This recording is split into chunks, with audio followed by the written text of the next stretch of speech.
ভোটে যে কোনো অনিয়মের বিষয়ে শক্ত অবস্থানে থাকবে নির্বাচন কমিশন। গ্রহণযোগ্য এবং অংশগ্রহণমূলক নির্বাচন আয়োজনে ইসি প্রতিজ্ঞাবদ্ধ বলে জানিয়েছেন প্রধান নির্বাচন কমিশনার এএমএম নাসির উদ্দিন। সকালে সার্বিক প্রস্তুতি নিয়ে দেশি বিদেশি সাংবাদিক এবং পর্যবেক্ষকদের ব্রিফ করা হয়। এ সময় নির্বাচন কমিশনার সানাউল্লাহ জানিয়েছেন, ভোটের পরদিনই সব কেন্দ্রের ফল মিলতে পারে।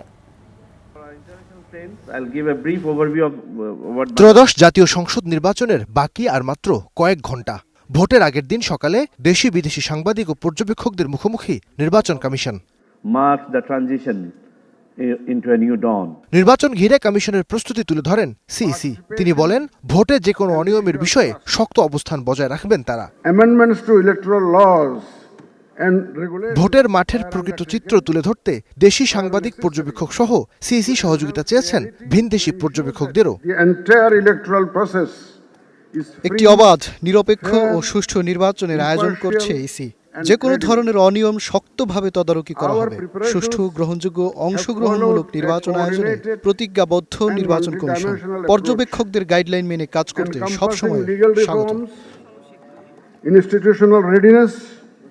সিইসির বক্তব্যের পর সাংবাদিকদের প্রশ্নের জবাব দেন নির্বাচন কমিশনার সানাউল্লাহ। তিনি জানান, আওয়ামী লীগের অনুপস্থিতিতে ভোটের হারে প্রভাব পড়বে না। বেশিরভাগ কেন্দ্রের ফল পাওয়া যাবে ভোটের পরদিনই। ভোটের সার্বিক বিষয়ে স্বচ্ছতা নিশ্চিতে সাংবাদিক ও পর্যবেক্ষকদের ভোটকেন্দ্রে প্রবেশের সুযোগ রাখছে ইসি। আওয়ামী লীগের না থাকা ভোটের হারে প্রভাব পড়বে না। ভোটের পরের দিন সকালের মধ্যেই বেশিরভাগ আসনের ফলাফল হয়ে যাবে। আয়োজনের শেষ ভাগে যোগ দেন তথ্য উপদেষ্টা সৈয়দা রিজওয়ানা হাসান। নির্বাচন ঘিরে সরকারের প্রস্তুতি শেষ উল্লেখ করে তিনি বলেন, গণভোট নিয়েও সচেতনতা তৈরিতে কাজ করেছে অন্তর্বর্তী সরকার।